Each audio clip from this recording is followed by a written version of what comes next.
Okay, Chair Haviland, I think we're ready. Yes, it is 2 o'clock. Okay, welcome everyone to the Clean Energy Alliance board meeting for August 20th. Going to call the meeting to order, and could the clerk please take the roll? Yes, Board Member Schumacher? Present. Vice Chair Becker? Present. Chair Haviland? Present. All present. Thank you. And for our flag salute today, could Vice Chair Becker please lead us in the pledge? I would love to. Hand over your heart. Ready, begin. I pledge allegiance to the flag of the United States of America and to the republic for which it stands, one nation, under God, indivisible, with liberty and justice for all. Thank you. Do any of the board members have any comments or announcements at this time? Nope. Okay, seeing none. Are there any presentations? No, thank you. And I did not see any minutes that need approval. Just want to confirm that. No minutes today. No minutes. All right. So moving on to our consent calendar. We have one item on the consent calendar, our Clean Energy Alliance Treasurer's Report. Do I have a motion for approval? Move approval of the consent calendar. I'll second. Great. And could we have the roll call vote, please? Yes, Board Member Schumacher? Aye. Vice Chair Becker? Yes. Chair Haviland? Yes. 3-0.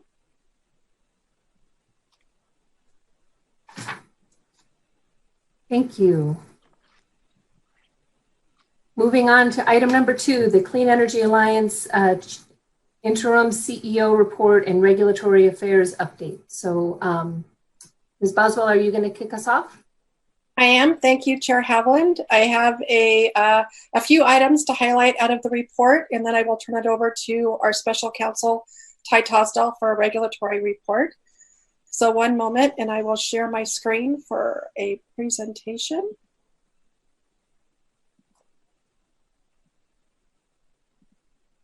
Okay, can you see the presentation okay? Yes. Yes.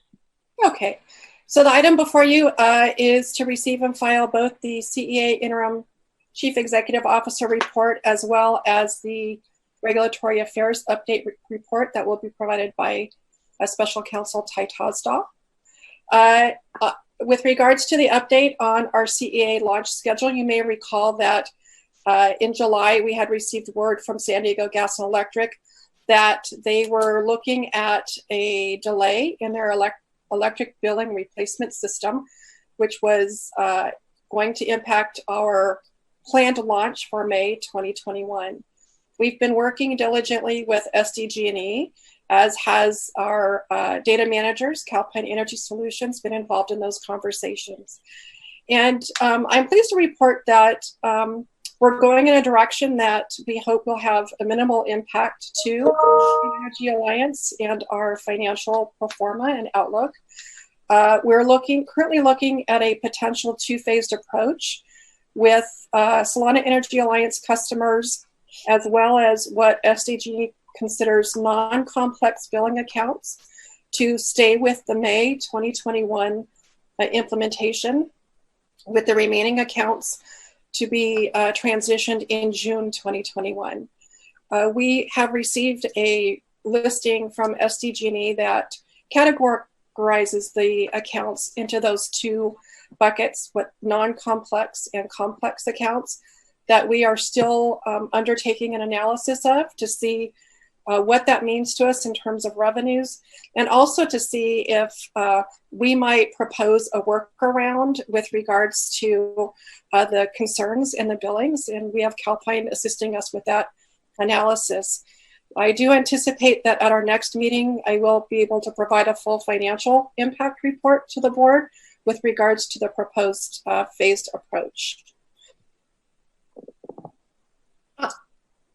Yes. Before you move on, could I ask you a question? Do we know what SDG&E means by non-complex? I'm hoping we're not assuming that every business is going to be complex. Do you know if that's the case? Thank you for asking. They have given us a list of what they consider complex, and it is accounts that have, for example, multiple service accounts billed on one bill, certain net energy metering arrangements where they have multiple accounts that are aggregated under that scenario.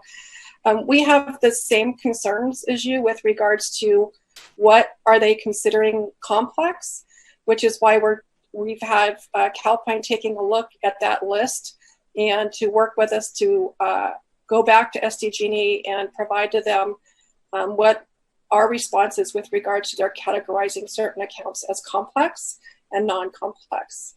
Okay, yeah, it would be such a shame if they just excluded all of the businesses. I mean, I'd like to get them up launched quickly, so hopefully that will work out. Absolutely, we agree.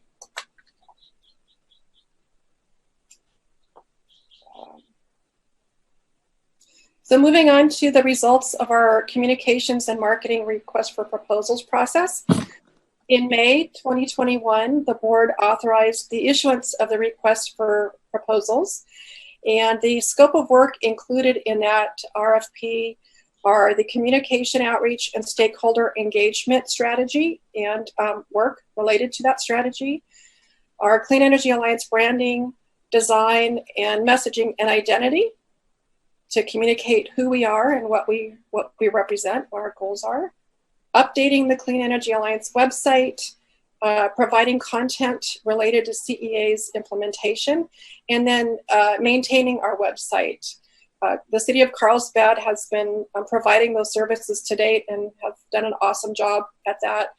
But we are looking to transition that to be handled under this contract.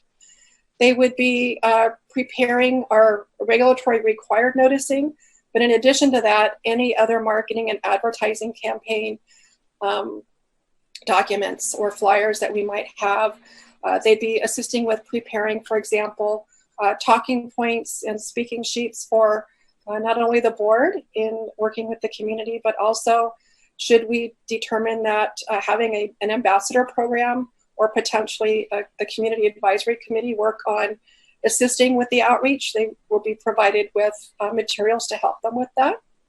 They will be working on media relations and public affairs, and then the general project management and performance metrics related to the engagement. We had a good response. We had 11 proposals received.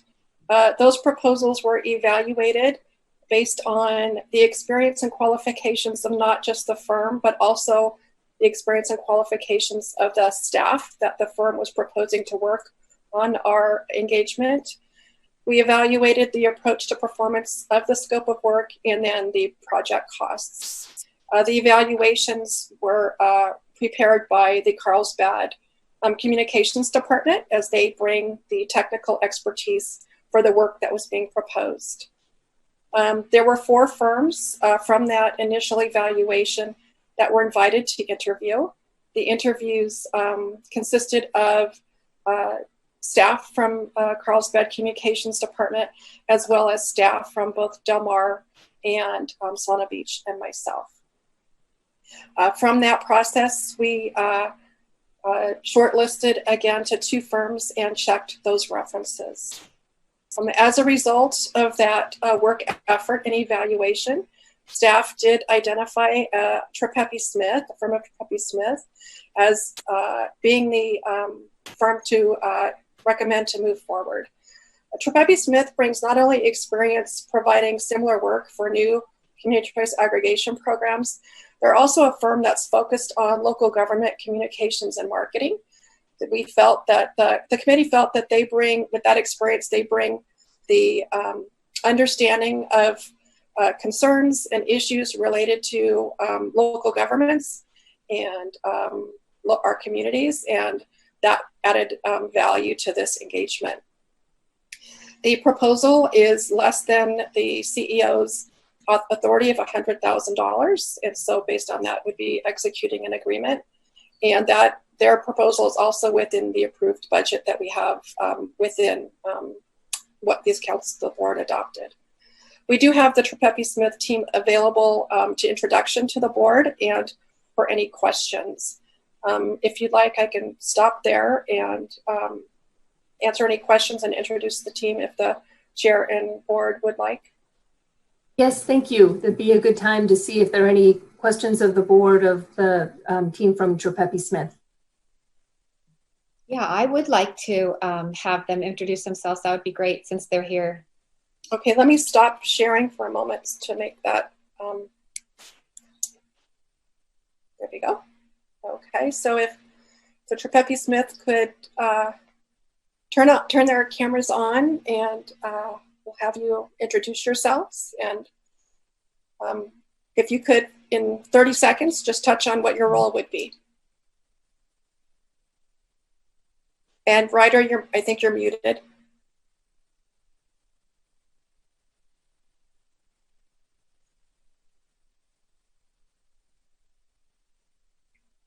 Catherine, maybe you could jump in.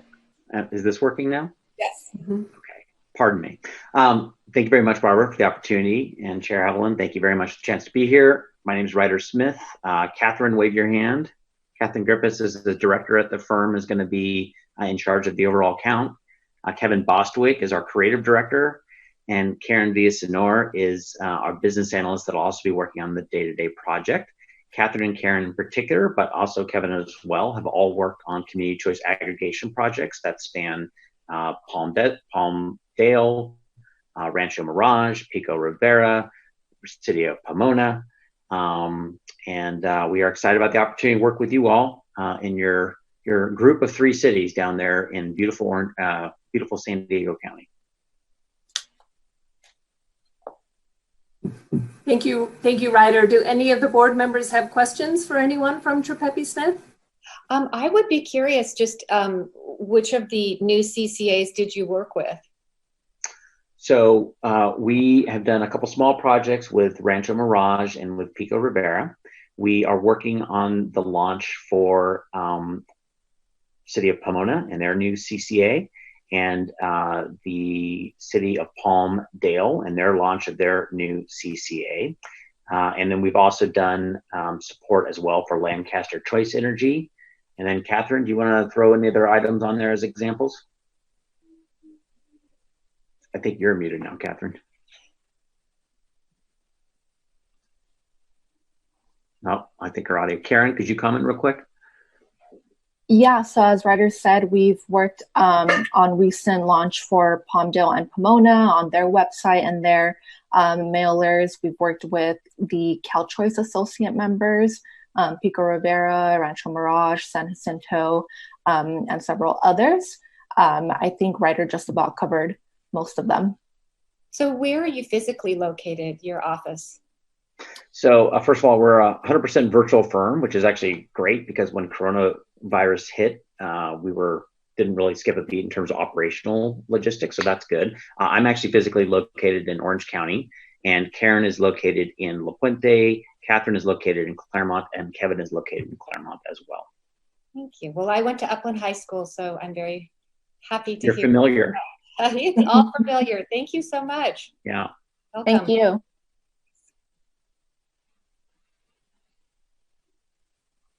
All right. Not seeing any other questions. We're thrilled to have you on board, and thanks again to Carlsbad for doing an excellent job up until now. Thank you. All right. Thank you. Barbara, you want to conclude? Ms. Bozzo, would you want to conclude your update? So that actually does conclude my update, and I would turn it over to Mr. Tosdahl for the regulatory affairs portion. Thank you, Ms. Boswell. Board members, good afternoon. Can everybody hear me okay? Okay, great. I do want to cover a few regulatory developments today. You will remember that during our last meeting, we had discussed SDG&E's PCIA trigger application, which had just been filed. That application seeks to increase the PCIA rate for existing CCA program customers by a very substantial percentage. And while it would not directly affect CEA customers, it would only affect existing Solana Beach customers, since it's the first application of its kind under a decision that was issued back in 2018 establishing new rules for the PCIA. We are concerned about the precedential effect, if you will, of the decision. In discussing this with Ms. Boswell and other CCA programs in San Diego, we filed a joint protest on behalf of CEA, SEA, and SDCP.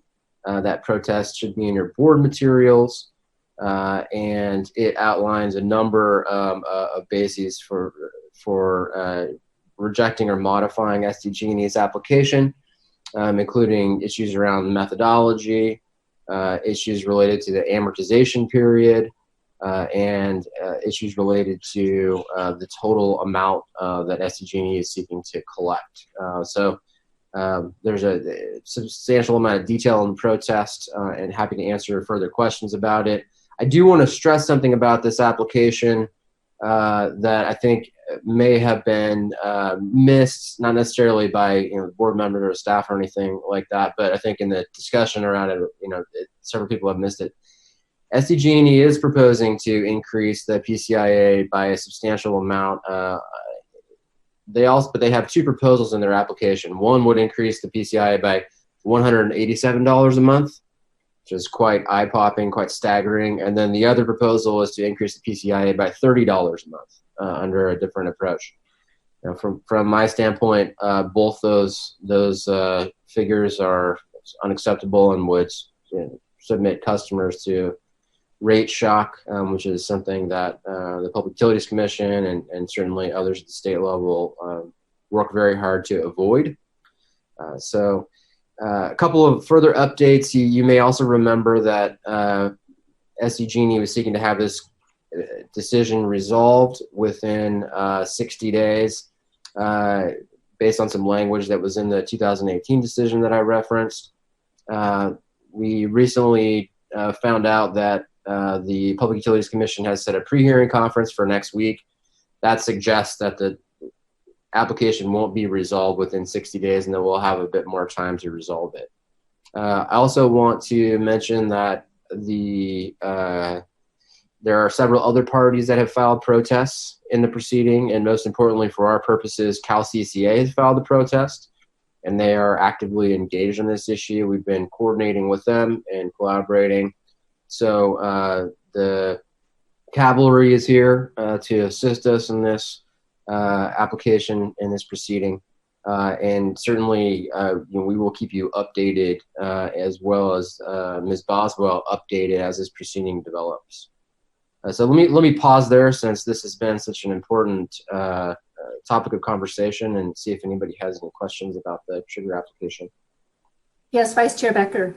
I just had a quick question. I'm sorry I didn't get through the whole protest document. It was lengthy, but does our formal protest cover both PCIA, the larger and the smaller charges that they're trying to enact? It does, Ms. Becker. Okay, perfect. Thank you. So we will be discussing this again frequently throughout the rest of the years, and I'm happy to talk with you individually as well if you have questions. So please don't hesitate. Moving along, wanted to discuss with you the SDG&E era proceeding. If you recall, that's where the PCIA is set for the next year. It's an annual proceeding where SDG&E and the other utilities do the same, apply to adjust their rates according to actual collections and costs. They reconcile those actuals with the rate approvals that they've had in the past. Nevertheless, important for us. When we got into this proceeding, we discovered there's a lot of confidential data. So SDG&E requires that you sign a non-disclosure agreement to access that data. And this particular proceeding is very heavy on the data, very quantitative in nature. And so in looking at that NDA, It excludes quote unquote market participants from accessing confidential information. That term is defined very broadly, and it captures CCA board members such as yourselves, CCA staff, and employees, and anyone else who has any involvement or does any advising on procurement or generation matters. It is the most restrictive NDA that I have seen, and I've entered into many protective orders in litigation and into other confidentiality agreements. This one takes the cake. So based on the fact that we do some commercial work, although it's not a focus for us, and that if we were to sign this, we would be precluded from engaging with you all on regulatory matters that touched on procurement and generation involving the utilities. We decided we could not sign the NDA. And so discussed this at length with Ms. Boswell. We reached out to two separate firms who can take this over for our firm and have the type of experience that's necessary. As you may imagine, the list of attorneys who are qualified for this type of work is very short. It's highly specialized. So we reached out to a firm in Sacramento, Braun Blazing, and they quoted us. They work with municipal utilities extensively and also with a number of CCA programs. We reached out to them. They quoted us a figure of $40,000 to $60,000 to take over on this proceeding. We also reached out to another firm, Keys and Fox, and particularly there's an attorney there who, Tim Lindell, who handles the ERA proceedings for CCA programs in the other IOU territories and PG&E territory and SCE territories. Very good, very experienced. He quoted us $25,000. They are Keys and Fox, and specifically Tim Lindell and one of his partners are handling the ERA proceeding for SDCP currently. So they were able to bring their costs down to the potential for cost sharing. So we are moving forward with retention of Tim Lindell and Keys and Fox for this proceeding. So that is the status of the status of the representation, and happy to certainly answer any questions about that. In terms of the proceeding itself, the evidentiary hearings that were noticed for next week have been vacated. They may still occur later in time, but they've been vacated while the parties seek to do additional discovery and exchange documentary evidence.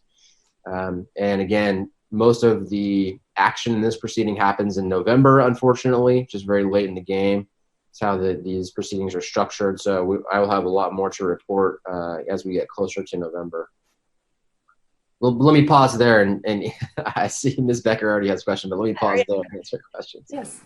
Thank you. So does that mean that we're partnering with SDCP? And how does that? In a manner of speaking, there's no formal agreement between the CCA programs. We are under the way we were thinking about it was that we would retain the firm independently and have subject to a cost sharing arrangement that's baked into the retention. So. And does the attorney agree to that it's sort of? Yes. Yeah, not being double billed or anything like that. We've already worked that out with Tim and established it in such a way that he's comfortable, and we are as well. And then, so if we get a proposed decision on December 2nd, is there sort of any kind of appeal type thing after that, or where do we? There's a comment period in December. After. Excuse me. Let me back up. There's a comment period when the November testimony update, the data is released, and SDG&E submits what's called a November testimony update. There's an opportunity to file comments on that update, and then there's another opportunity to file comments on the proposed decision. So there are opportunities to comment, and if the decision doesn't go our way, we can also seek a rehearing, although those are typically have a fairly low chance of success, but there's another avenue there. Okay, because I'm just wondering if we'll get like a final decision so that this does affect our rate setting. And Absolutely, yeah. And the schedule, Ms. Becker, I will tell you that the schedule has been something that's been very contentious. We are seeing some openings and in terms of changes of attitudes about the schedule. I do think SDG&E is actually interested in changing the schedule. They've expressed that to the commission. It would require some effort and some legwork to get to change the schedule.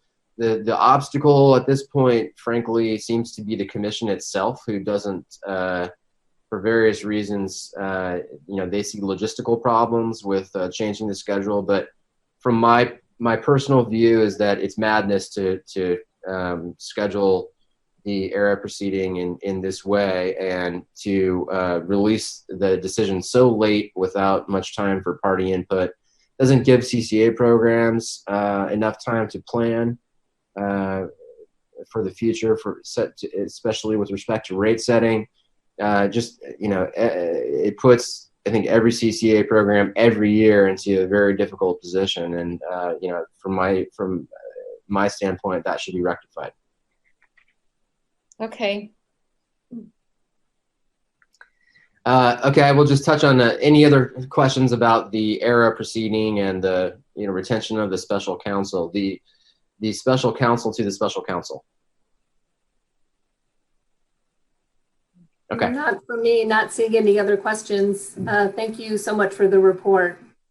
Absolutely. I did want to touch on one or two other items very quickly, if I may, Ms. Havlin. Thank you. Please do. I wanted to mention we have our integrated resource plan due on September 1st. This one is a little bit tricky because we have, for the first time in California history, one CCA program merging into another, so to speak. The SEA customers are going to be coming over to CEA. So that poses some unique issues around the IRP. We have been working through those issues with SEA, and so we are on track to meet those requirements, and we have worked those issues out. So I wanted to flag that issue as well. And that is all that I have. So thank you. All right, great, thank you. And did we have any public comment on this agenda item? No public comment.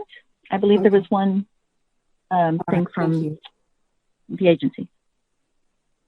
All right, moving on to item 3, the CEA Integrated Resource Plan. That was a nice intro. Ms. Boswell. Thank you, Chair Havland and board members. I will share my screen for purposes of the presentation. I will introduce the item, and then we have our technical consultants from Pacific Energy Advisors, Kirby Dussel, and I know he has assistance from Brian Goldstein. So one moment.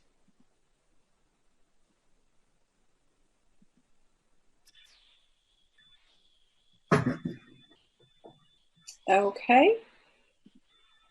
So the item before you is the recommendation is to adopt the resolution approving the Clean Energy Alliance Integrated Resource Plan.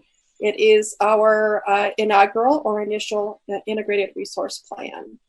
I am going to turn it over to Kirby Dussel.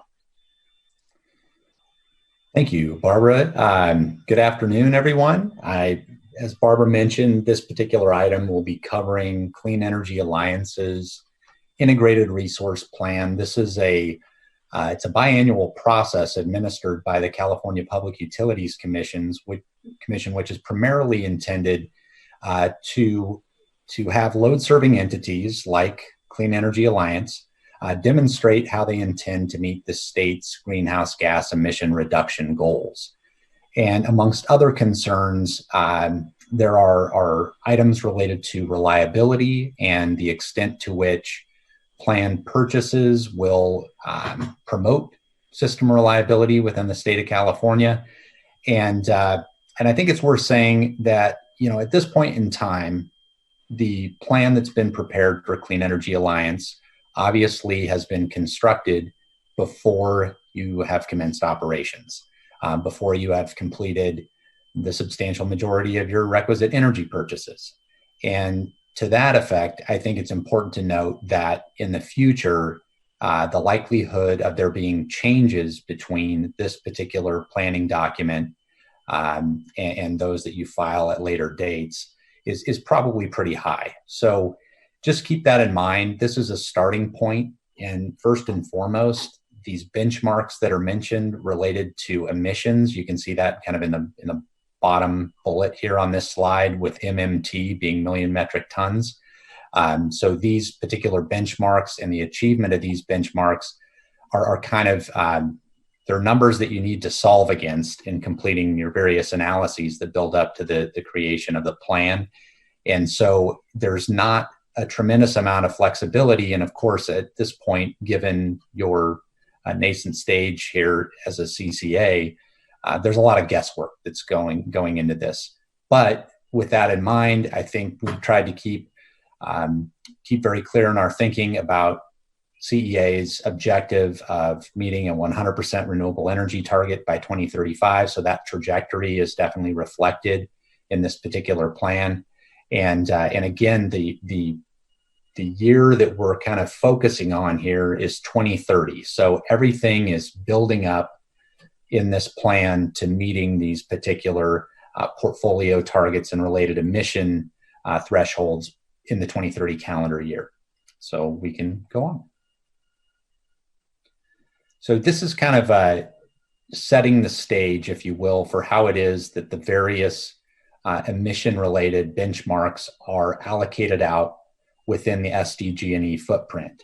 And so, you can see here, we've got kind of moving left to right, the various customer groups that are reflected within the SDG&E footprint. So bundled customers, of course, being those served by SDG&E itself, direct access customers, those being served by under third-party arrangements. So these are, contracts between suppliers and customers directly, quote unquote. Clean Energy Alliance, of course, follows, and then Solana Energy Alliance and San Diego Community Power. And so kind of moving a little further right here, you can see the load represented in 2030. Of course, these are projections that is associated with each one of these organizations, as well as the proportion of load within the IOU footprint. And then now we've kind of broken out the various emission benchmarks based on that proportionate share of load within the SDG&E footprint amongst each of the constituents. And so you can see here these 0.222 and 0.183 targets that are applicable to CEA. And so that's kind of, what we're really solving against in terms of the various portfolio compositions that were assembled as part of this exercise. And if we can. All right. So there are a couple of different portfolios that need to be constructed in order to satisfy the planning requirements of this particular process. And as Barbara mentioned, I have Brian Goldstein with me on the line here. And Brian, please chime in as you see fit. But basically, the Public Utilities Code has various parameters that span from economic related concerns to environmental concerns and so forth. And these need to be attended to within the respective portfolios that are constructed in satisfying this particular planning requirement. In addition, I've already mentioned the need to promote system reliability. And so that's also something that's looked at here. Are you as a load serving entity meeting your prescribed share of what's anticipated in terms of incremental capacity needs to meet the state's ongoing reliability requirements? And then, of course, are you meeting your fair share, or assigned share, I should say, of the different emission reduction or emission caps that have been imposed for 2030? Go ahead and advance here. So, as I mentioned before, we have these two portfolios that we need to assemble in order to meet this requirement. Again, they are preliminary. They're intended to represent your best guess at this point, and I think your best guess may well be, anybody's guess. But that noted, you do have some key portfolio parameters for this organization that are certainly guiding the work that was completed in pulling this plan together. Notably, the trajectory to 100% renewable energy that's desired by 2035. And so if we back that down to the 2030 reference point that's applicable in this planning process, we're looking at 82% renewable energy. And then in order to meet that 38 million metric ton preferred conforming portfolio objective, there was an incremental 5% large hydro that was added, and then the balance of the portfolio would essentially come from system power, right? So this is power purchased from what amount to the system at large, or kind of no resource in particular, if you will. So there are many of these transactions that go on, and system power is certainly a component of virtually every load serving entity's supply portfolio. And then you can see as the emission target goes up with this second plan that's required as part of this process, we can buy somewhat less renewable energy, and that's because the emission target increases, and because you kind of have to solve to meet exactly your share of the overall emissions target, we kind of temporarily disregard our own goal of being higher in terms of renewable energy at that point in time. So targeting 74% in that case by 2030 for renewable energy, and then making up the balance of supply again with system energy, which in the state of California is substantially going to be, a natural gas-based generator. So those are kind of the two portfolio constructs. Brian, anything to offer? No, I mean, I think that the big difference, as Curry alluded to, in the two portfolios, obviously the 38 MMT, that's a lower emission rate, and to kind of bridge that gap between the 46, it was the large hydroelectric. So we kind of look at that as the balancing lever, right, to kind of GHG free up more or less the portfolio there. Thanks, Brian. So, what needs to happen in order to get from point A, where we are now, to point B, which is the end point for this particular planning cycle?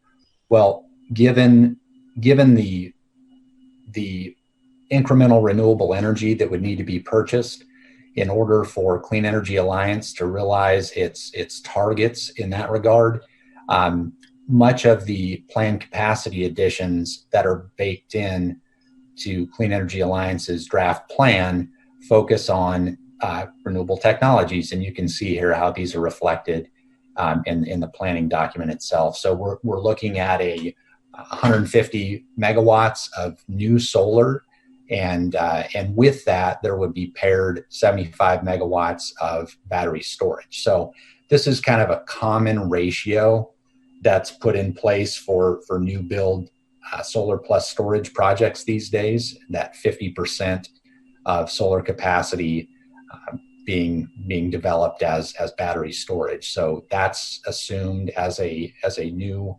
capacity addition as part of this process. And of course, that battery storage also helps meet system reliability needs. And then we also have included 75 megawatts of new wind build out, as well as long duration storage. So this is storage, and Brian, please chime in here as well. But this could be anything from pumped hydro to various other new technologies that allow for, like the name suggests, longer duration of energy storage and dispatch to meet kind of more stressed reliability needs, if you will. Brian, anything to add on that front? Yeah, no, that's exactly right. And I think, what you see here in this portfolio is, technology diversification, with the wind and the solar. And then, we've got a lot of natural gas coming up the line, coming offline in California. So how do you pair these intermittent resources with, or how do you make them dispatchable? And the way to make them dispatchable is to add the battery. Currently, it's the 4-hour batteries, is the short duration ones that have been referenced, and that's typically paired with the solar to create your hybrid technology, the solar plus storage. So that's the first one referenced. But the long duration, as Kirby had mentioned, that could be pumped hydro. There's flow batteries. They're not very cost effective yet, but I do know that they have come to market a bit more with respect to large utility scale long duration batteries. So as you can see there, that's why that piece is relatively small in the overall portfolio. And part of that has to do with, there's some questions on the advancements of that technology, the cost of that going forward. And I think a big part of this overall exercise is to put something down that you feel good about, that aligns with the objectives of the program, which I do think you see here. And it does align with the renewable energy solicitation currently going on, being administered. But also it needs to include flexibility. This is a plan. Plans change. A lot of things change, especially in California. So I think it's a good mix of expectations of the program, but also allowing some flexibility and potential changes going forward every 2 years here. Thanks. And then, I think in addition to the new resources that are contemplated, it's worth pointing out here that we've also assumed certain reliance on existing resources to meet the noted reliability obligations or component of this particular planning exercise. And so, please kind of keep that in mind. Clearly, if you're going above and beyond the statewide renewable procurement mandate, it makes sense to assume that the incremental addition of new renewable resources would be necessary to kind of, clear that bar, if you will. While it's also appropriate to assume that for a certain component of those renewable energy needs, there could be reliance on existing generating assets. So that's kind of why you see that breakout there between new and existing. And I will also point out that ratio kind of the 2 to 1 for solar and wind is commercially reasonable in our estimation. I think what we're seeing a lot of right now in renewable energy solicitations in terms of offers from project developers is a ton of solar plus storage, with kind of wind coming next in line in terms of the frequency of those offers. So that's why you're seeing that breakout, if you will, between the solar plus storage and wind, because that's really what's showing up in these solicitations in terms of available resources. And then, of course, just a reminder there at the bottom that we can adapt this in the future. Brian just mentioned the solicitation that you have going on right now for long-term renewable energy supply. And to the extent that the outcomes of that particular process point you in a slightly different direction than when we go through this planning cycle a couple of years from now, we'll certainly reflect that in that exercise. So, I wouldn't say, I wouldn't recommend getting too hung up on the numbers at this point, because I think this is all about structuring something that is consistent with the organization's overall goals and objectives in terms of clean energy procurement. Also consistent, of course, with the planning process itself and the reliability requirements and so forth. But then knowing all the while that, markets are dynamic, landscapes change, and we can certainly integrate adaptations in the future. So,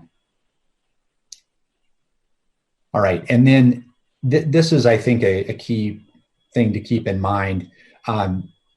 There is a widely used integrated resources plan narrative template that's been developed for use by community choice aggregators throughout the state. And it's been pretty successful in moving this process along and structuring the information presented to the commission in an orderly way.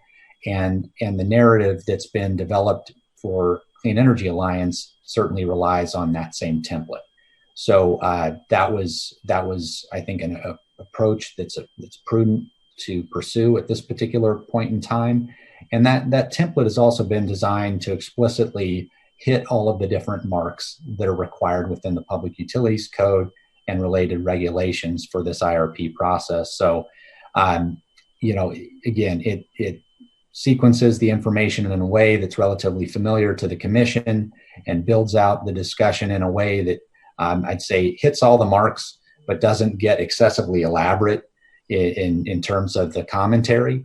And then I think finally, I would just simply point out that this filing is due by September 1st of this year, and it does require your board's approval prior to submittal. So I think the interest here being that the commission wants to make sure that the senior-most leadership within CCA organizations is aware of the plan that's being submitted and generally supports that plan at the time that the document's going to be submitted, of course, noting that in the future, updates and adaptations can be made. So I think that wraps up all the information I was intending to present. And Barbara, unless you have anything further you'd like for me to cover, I think we'll open it up for questions.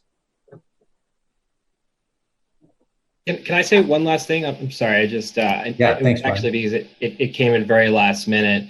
One of the things not reflected in the presentation, because I think it came through last night, is that per this proceeding, the CPUC actually, there was a final decision back in November regarding what was called incremental capacity procurement.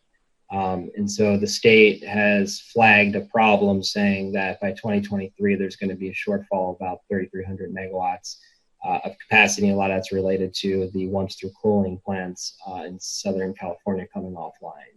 And so as part of that, being plugged into the IRP proceeding, LSEs that were serving load at the time had an opportunity to procure their pro rata share of that 3,300 megawatts. Since CEA was not serving load, you did not have that obligation to procure, and SDG&E has been doing that procurement on behalf of your customers. So as part of this process, the CPUC at the very last minute has provided us actually a list of resource information to use in the IRP that reflects the resources that SDG&E has procured for your customers in the future to meet this 3,300 megawatt mandate of incremental capacity. So, the reason that's not again in that presentation is because that came through very last minute. I think that also highlights one of the problems with this process thus far administratively is that we get a lot of information very, very late in the game from the CPUC.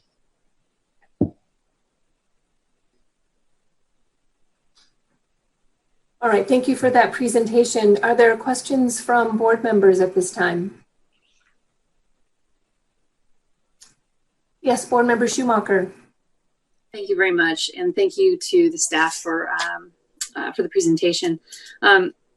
So just to kind of rehash a little bit of what we had at the last meeting, just for the benefit of the informational component to this, I just wanted to reaffirm that although this has a 10-year planning horizon, we do revisit this every 2 years. That's correct. Sorry, talking on mute. Yeah, that is correct. Okay. So then, given that timeline, when would the board expect for the IRP to be brought back, just to give us a timeline as to where we would be able to reassess after we go live?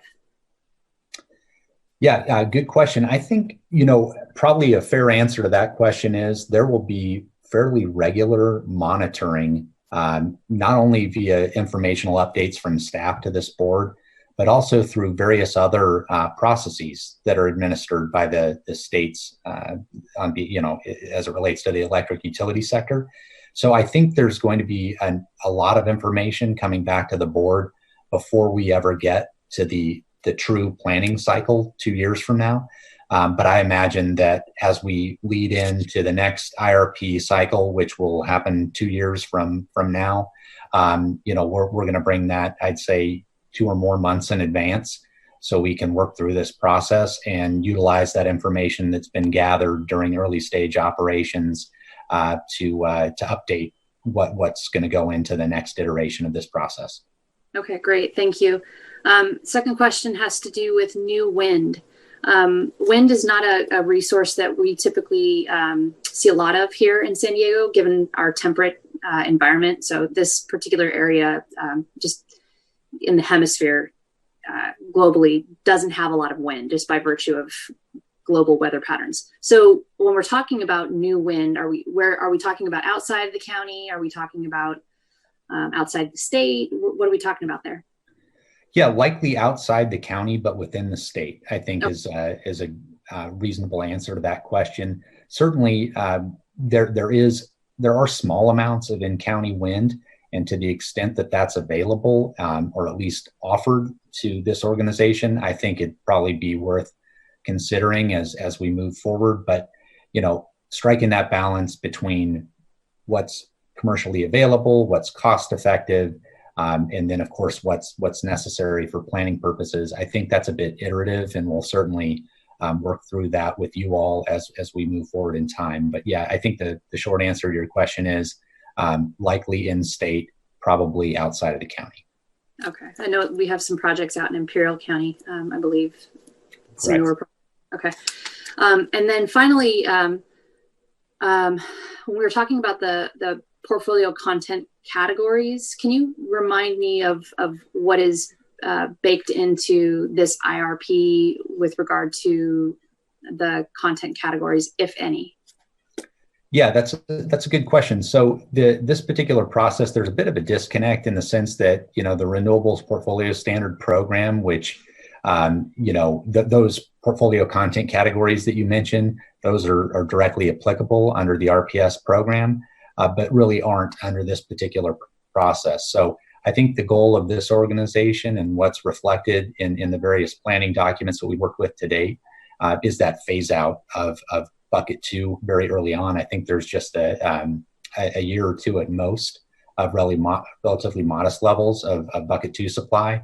But I would point out that while I think that is reflective of the preferences of this board, that's also an item that you could certainly talk about and adapt going forward to the extent that available supply, economic considerations, and so forth might dictate otherwise. So I think it's open-ended in terms of any sort of definitive decisions, but from a planning perspective behind the scenes, we're well aware of the organization's preference for bucket 1 and have minimized the use of bucket 2 to the greatest extent practical.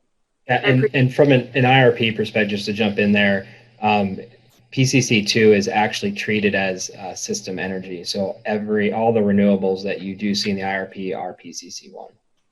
Okay, wonderful. I appreciate that. And I also appreciate the sort of the natural harmony between some of our conversations around the phasing out and also the timeline of when we would revisit this IRP. So thank you very much. That concludes my questions.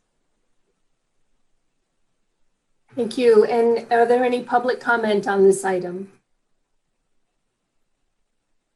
No public comments received. Thank you. All right. Yes, Vice Chair Becker.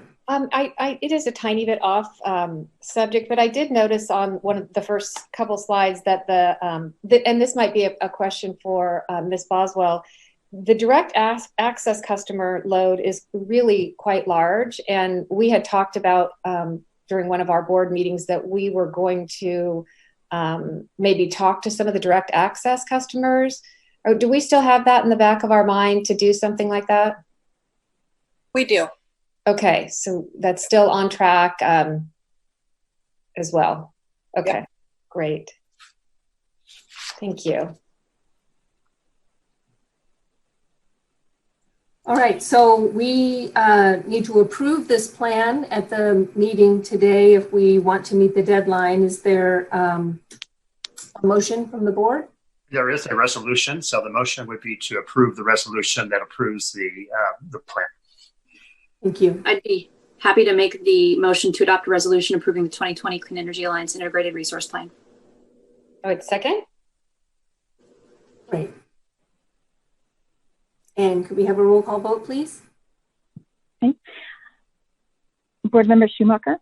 Aye. Vice Chair Becker? Yes. Chair Haviland? Yes.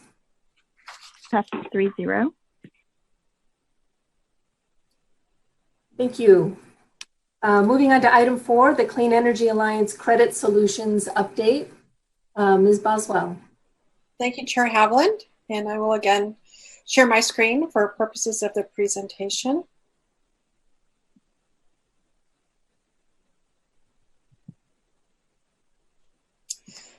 Okay, the Clean Energy Alliance, I'm bringing forward an update to our credit solution process that we've been undertaking over the last several months. The recommendation to the board is to authorize the interim chief executive officer to execute a $400,000 promissory note with Calpine Energy Solutions to provide operational funding through February 2021, subject to general council approval, and also to direct the interim chief executive officer to continue to work towards a permanent or longer term credit solution for the remaining Clean Energy Alliance startup funding needs, and to return to the board at its November meeting, if not sooner, if one isn't found sooner, for update and approval. By way of background, at the June 18th, 2020 board meeting, the board considered credit solution options. The funding need identified was $4.45 million, $2.5 million related to lockbox reserves and cash flow, $450,000 related to the repayment of initial member advances, $1 million for the operating budget, and then $500,000 for the California Independent System Operators deposit. There were 2 options considered. One was an offer from River City Bank, and a second from JP Morgan. Due to the terms and conditions of the offers, the board did identify the River City Bank option as the preferred option to begin to pursue. The River City Bank option did require security for $2.5 million of their credit line. That could be satisfied in either a cash collateral deposit or guarantees from the member agencies. The guarantees based on a percentage or pro rata share of load translated to $2.25 million from Carlsbad, $75,000 from Del Mar, and $175,000 from the city of Solana Beach. On July the 8th, the Solana Beach City Council did consider and approve their portion of the loan guarantee. And on July the 20th, the city of Del Mar City Council also considered and approved their portion of the loan guarantee. On July 14th, the Carlsbad City Council did hear a report and consider the loan guarantee, but also was presented with an alternative option of providing the entire credit solution for Clean Energy Alliance. That was followed by a City Council report on July the 28th that presented the initial terms of that potential credit solution to the Carlsbad City Council for consideration. At that meeting, they did not approve or move forward the financing, nor was there a vote taken on the guarantee. During their consideration and discussions, the Carlsbad City Council did cite several concerns with regards to their consideration of the loan. Those included the uncertainty regarding the launch schedule that was a result of the delay in the billing system. And we do expect a resolution of that in late August or early September based on our discussions with San Diego Gas and Electric. There are also the 2 rate proceedings that Mr. Tosdahl discussed that do impact CEA finances and future rates. And both of those are anticipated to be resolved in November. This does reflect the initial September timeline, but as Mr. Tosdahl mentioned, we anticipate this will go longer, possibly into November.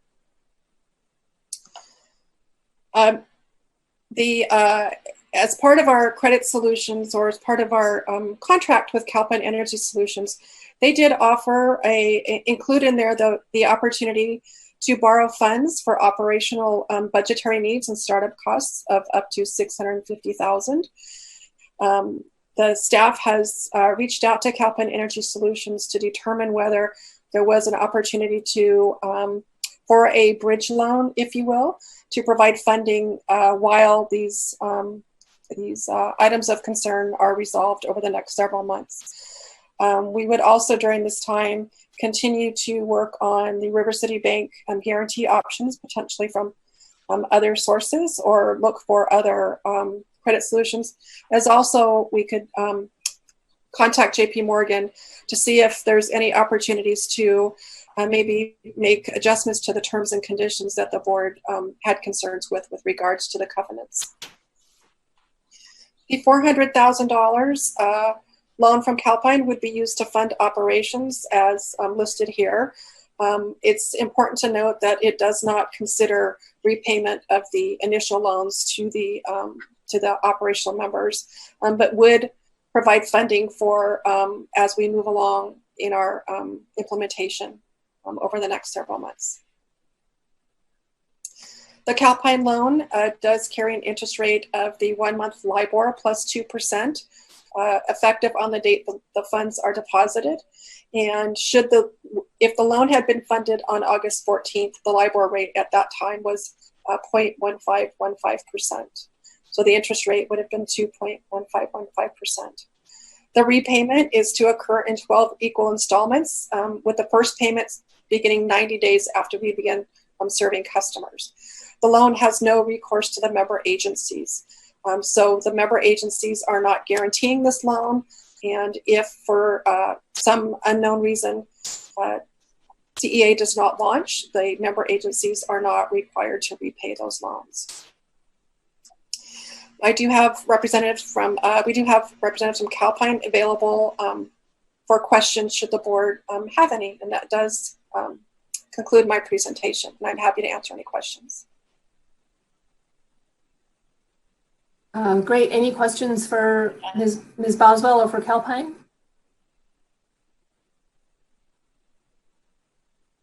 Not seeing any questions. Actually, yes, Vice Chair. I don't know if it can be answered, but I'm curious if anybody, if the City Council in Carlsbad had at all broached the subject of whether they would reconsider financing or being a guarantee.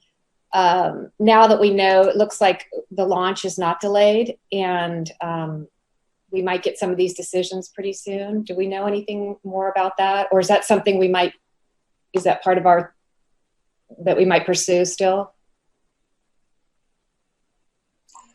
I don't know if anybody knows.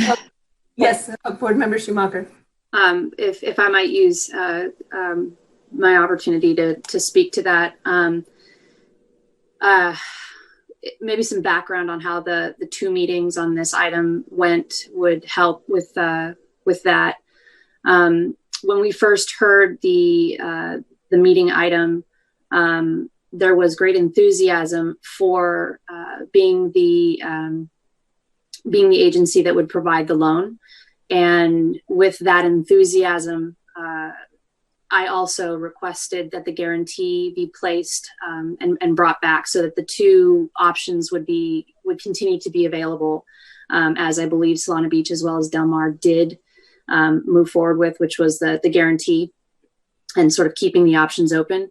Unfortunately, I think politics came into play, and when we received the loan agreements, the two council members, and it was a split vote. There were two supporting the loan to the CEA and two who were not. They chose not to move forward with the loan, and because of the conversation previously, which was we're very enthusiastic about pursuing the loan, so we don't need to pursue the guarantee.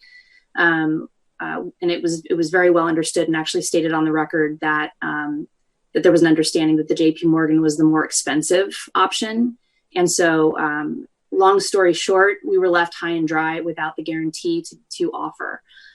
And it was stated by the council members who opposed that they were not interested in supporting the Clean Energy Alliance, that we needed to stand on our own. So I think if we were to come back to the Carlsbad Council after we have 5 members, there might be a different outcome. I just don't know whether or not this board would be able to wait until that time period. So I just wanted to be clear on sort of the deliberations that we had, and I hope that helps. Thank you. Thank you. I really appreciate having the background on that. And it is it's a priority for us to resolve these uncertainties and to get the financing in place to keep the Clean Energy Alliance financially healthy while these uncertainties get worked out. And I remain optimistic that there will be options for us once we get through this tough period to get us to launch and to get us to profitability. And I really appreciate the work, Ms. Boswell, you're doing to come up with all these creative solutions. And I'm supportive of the solution before us with Calpine. Other board member comments or questions about this item? Yes, yeah, Vice Chair Becker. I really, really appreciate Calpine stepping up in our time of need. I'm really supportive of this as well. I think it's a nice bridge, and I do think that in the coming months things will shake out and we'll be okay. So I'm really supportive of this, and if that was a motion, I'm seconding your motion to move forward on that. Thank you. Okay, great. Before we take action on this, is there any public comment on this item? No public comments received. Thank you. All right, so we have a motion and a second. Could we have a roll call vote, please? Board Member Schumacher? Aye. Vice Chair Becker? Yes. Chair Haviland? Yes. That is 3-0. And there was a second item or recommendation here, Ms. Boswell, that you wanted the board to recommend that you continue working towards credit solution. I'm assuming that that's the feedback we're all giving Ms. Boswell at this time. Is that correct? Yes. Yep. All right. All right. Is there anything else you need on this agenda item? No, thank you. All right, great. Okay. Our next agenda item is the Clean Energy Alliance Inclusive and Sustainable Workforce Policy. Ms. Boswell, if you could please get us started on this. Yes, thank you, Chair Haviland. I will bring up the presentation. The item that is before the board at this time is an item that the board has been considering in the past. The recommendation for board's consideration is to review, provide input, and approve the Clean Energy Alliance Inclusive and Sustainable Workforce Policy. By way of background, at its May 7th, 2020 meeting, the CEA board provided input and direction to the staff to bring a draft inclusive and sustainable workforce policy to the board for consideration. At its July 23rd, 2020 meeting, the board did consider the initial draft inclusive and sustainable workforce policy. There were also recommendations submitted to the board by IBEW 569. After its discussion and considerations, the board did direct staff to return the policy to the board at the next meeting for consideration and potential amendments. So that does conclude my brief background. I'm available for questions. Thank you. Any questions of Ms. Boswell before we begin our discussion? No. And public comment on this item? Should hear that before we start our discussion. Yes, I believe there were some posted, and I have 7 that were submitted for me to read into the record.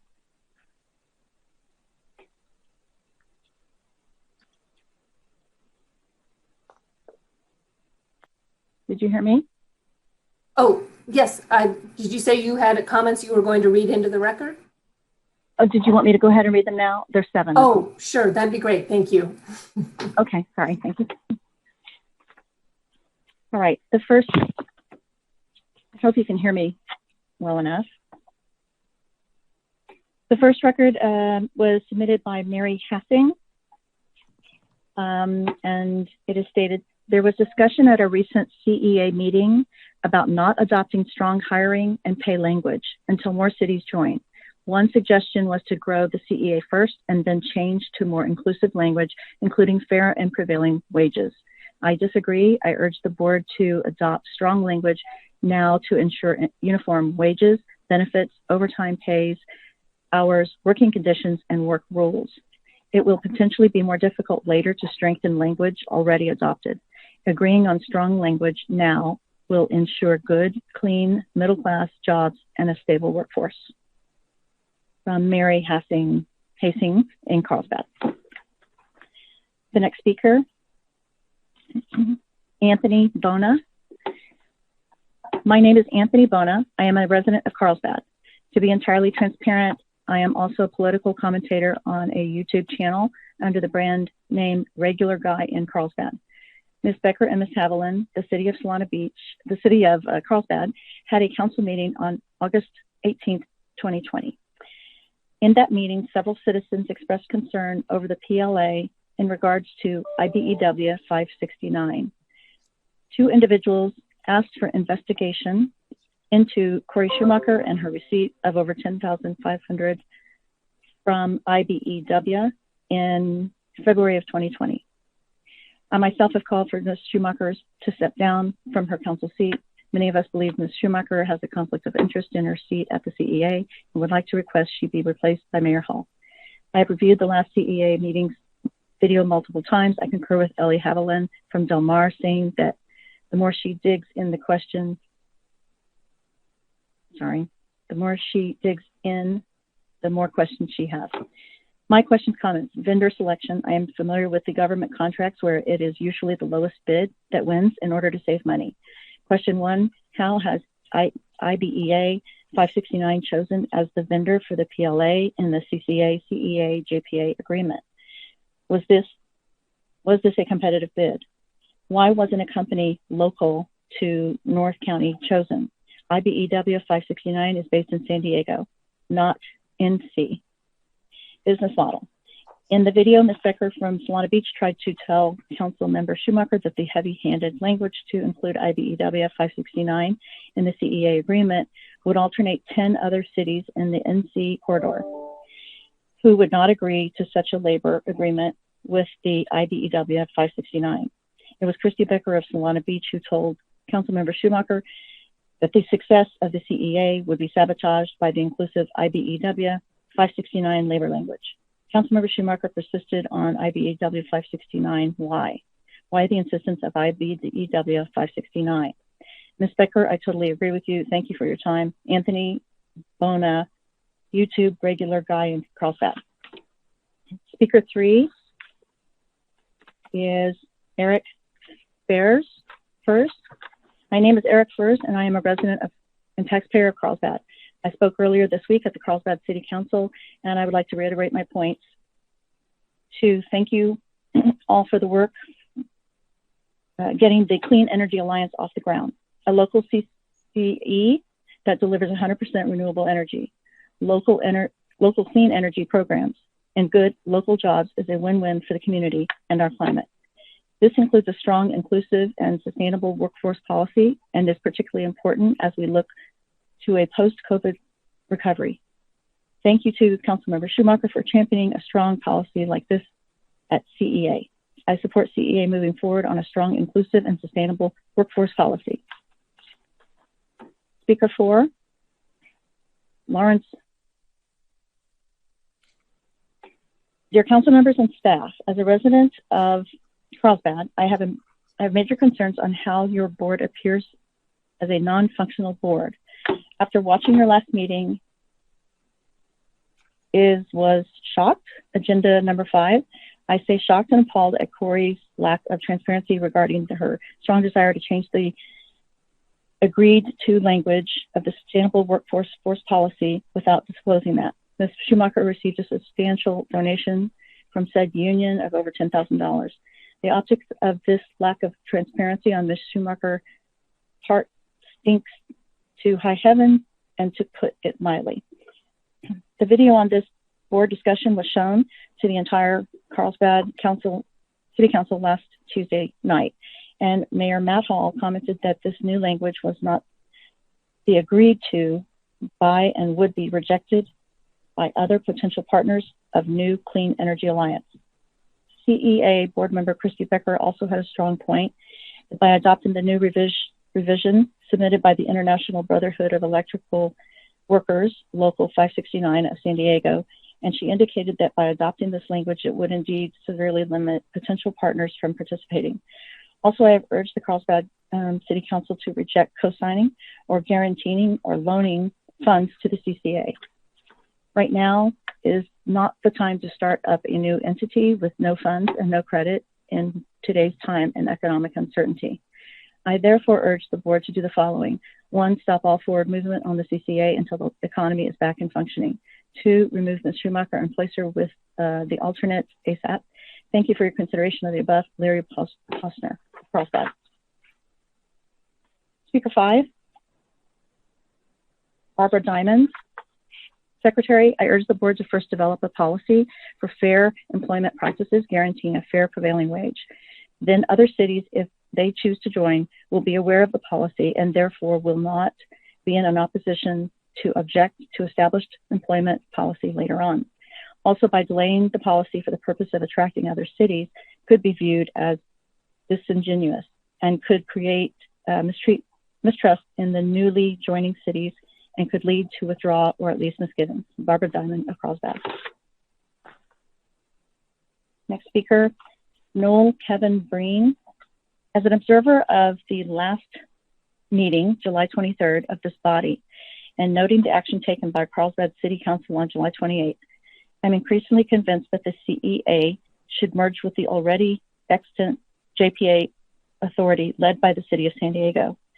Though I'm a lifelong proponent of unions, I do not believe that Councilmember Schumacher's move to make the CEA a closed union shop at this junction is not conducive to the future of this JPA. And as there is already an alliance in the county that does not have a membership base that is larger, the interests of the 3 communities involved with the Clean Energy Alliance will be better served by this step.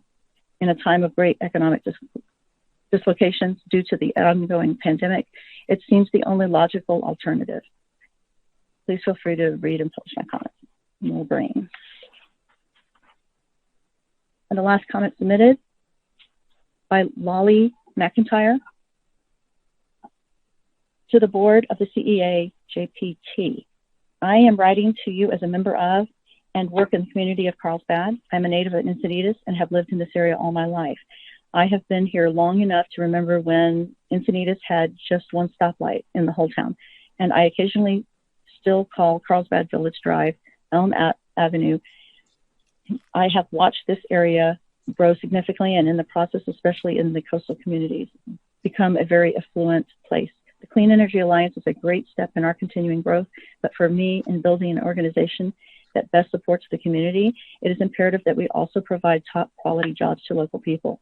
The workforce standards that have been suggested by the IBEW 569 are put forth not to try to create any type of monopoly on future labor contracts, but because who knows the needs of workers better than a workers' union. The suggested standards have been developed over many years and many contracts, resulting in language that is very effective to meet the needs of the labor force. Most people are aware of the climate change and support the idea of clean energy. For this reason, when adopting standards for how the CEA will operate, I find it questionable that anyone would worry about this group not having the ability to attract other cities to something that is so positive for our ever-increasing energy needs. I don't understand why people balk at setting good workforce policies from the beginning, or think that doing so will somehow hinder the group in any way. It has been my experience that when you support workers, you get the best people for the jobs and therefore best quality work. There will always be bean counters who will try and undercut the workers, and that is why strong standards are necessary from the outset in order to build a quality organization. Some people argue that they want to wait and see how things develop or what is feasible. But my question is why? We are creating something progressive, so why not be progressive and set the course now? We are shaping the future by developing something new and better, so now is the time to do it correctly. We need jobs that provide security and wages that allow people to live where they work and not have to commute an hour or more to their jobs. We need jobs that provide good healthcare and training so that the best workers stay with the job. I know this from personal experience. I have worked at the Omni La Costa Resort for 27 years and the Del Mar Thoroughbred Club for 38 years. And I am very grateful to have those two good union jobs. I encourage the CEA JPT board to do the right thing for our workers and our community. Sincerely, Linda Lolly McIntyre, union worker and Carlsbad resident. And that's the end of the public speakers for this item. Thank you very much. We have a proposed policy from staff, and we also have a suggested edits to that were submitted today to the board from board member Schumacher. And so if it's all right with my fellow board members, I think it would be good for us to go through the suggested changes that Ms. Schumacher has proposed and see if there are any changes to the staff proposal that we are willing to consider or we can all support, and then decide once we go through that how we want to move forward. Is that acceptable to everyone? Okay. Vice Chair Becker, is that acceptable to you? It is, yes. Okay. But I'm just trying to figure out, Ms. Schumacher's policy draft is the IBEW policy draft, basically? No, it is not. There's a lot of language pulled from both. Okay. Okay. Yes. Let's. Do you have that? Yes. Vice Chair Becker? Okay. Thank you. Okay. And board member Schumacher, do you want to take us through this since you put the work into creating this document? I'd be happy to. Thank you. I think the what I did was I went through and I pulled together both the staff report as well as the recommended policy changes from IBEW, and then added my footnotes so that you could see some of the thinking, and the public can access this document as well. So with the CEA staff, which is the first section, I suggested the change that kept it at CEA will, and then the 4 objectives that were listed below that, with the reasoning that I strongly believe that this could be a point of agreement with us. So that was my first recommendation, is that this portion, the CEA staff, that I'm assuming that we could support, and other agencies wouldn't have a problem with the idea that this is an inclusive and diverse staff support. Yes, I'm in agreement that you're just changing the word strive to will. That's the only change. Yes. Yeah, and that would be acceptable to me. Okay, excellent. Yeah, that's acceptable to me. Okay, wonderful.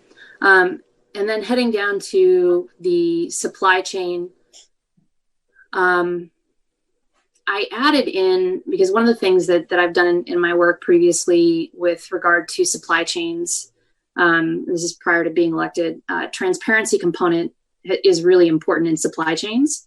And so I just added "and transparency" being basically a goal for the CEA. And this is something that's different from the staff report. It's different from the IBEW recommendation. And it really zeroes in on the objective number 7, which is that given where one of the newer, or one of the first generations of CCAs in the state of California, that it actually is a good value statement to communicate being transparent about lessons learned, so that any agencies that come behind us, whether it's the smaller cities starting to shift in that direction, or board members who come after us will have a really good basic platform to build on.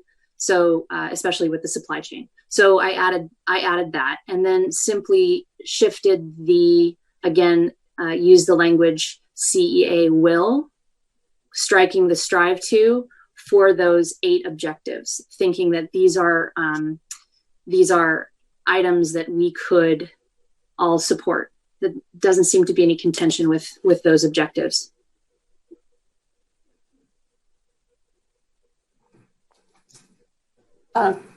Yes, Vice Chair Becker. So yeah, I appreciate your explanation for why you added transparency. I do want to just note, though, that as a CEA board and entity, we are required to be transparent. So I do think it's a little bit redundant, but I'm not going to wordsmith that. So I'm fine with that. And I am also fine with changing the strive to will. Okay. Yes, we are all in agreement on that. Okay. Thank you. So far, so good. Okay, so moving on to the inclusive business practices. So this is in keeping with the language of the staff report.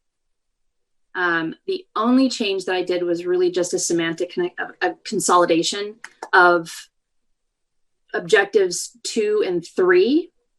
So that just leaves 3 objectives, but objective 2 really is this concept of reaching out to diverse communities with multilingual materials and going to events as appropriate. And so I shifted the language from strive to will, and identified where possibly a demand to attend community events might be problematic given cost. And that's why I placed the multicultural community events as appropriate in objective item number 2. So this is really that heading out, reaching out to community members with our marketing, with multilingual materials and speakers as appropriate to events, and a commitment to doing that as appropriate in the cases where it might be a little bit more costly. Yeah, I have a question on this first. Oh, sorry, go ahead. No, you go, please. My question is, are you looking at producing things in English and Spanish? Are there other languages? Just with the concern over cost, is it going to reflect a certain percentage of a language spoken in a community, or maybe there's already criteria for this somewhere that I missed, but just want to understand what the criteria is for what languages we're going to be producing our materials in. So I think that's something that we can discuss amongst ourselves that wasn't clear from the staff report. So we can certainly clarify more what we mean by where the threshold is with commonly spoken. It does identify multiple languages. We just don't know where the threshold is. So I'm certainly open to any suggestions. And I think this will be important when hopefully we can attract more cities, and there might be some different, different cities have different cultures. So I'm not sure that we need to define that today, unless Mr. Stefanisic, you're muted, but if you wanted to weigh in. Sorry about that. Yes, no, I wouldn't define it today. I think you want to leave a little more flexibility as you go forward with your program. So I think my recommendation would be to keep the language as proposed. Do we need to say like to be determined or anything, or? That could be added, but I think it's understood that I think what this reflects is that, based on the communities that we're working in, it would try to reflect, the established different multi-ethnic communities in those given cities. So again, I think this really is something that could evolve over time, particularly as the membership expands. And that's why, again, you could add as determined, but I think that's understood with the current language that is being proposed. Okay. Ms. Boswell, did you want to weigh in on this? I was just going to echo what Mr. Stefanisic said, is we would look to the the member cities and look at how they communicate and rely on that information to help inform. And then as we develop our outreach and communications, we would look to the community to see what other groups that we may need to reach out to that haven't been included in that. Thank you. I'm supportive of this. Vice Chair Becker, did you say you were supportive of this as well? Yes, I am. I appreciate the as appropriate language added. So I think that makes it stronger. So thank you. Certainly. Thank you.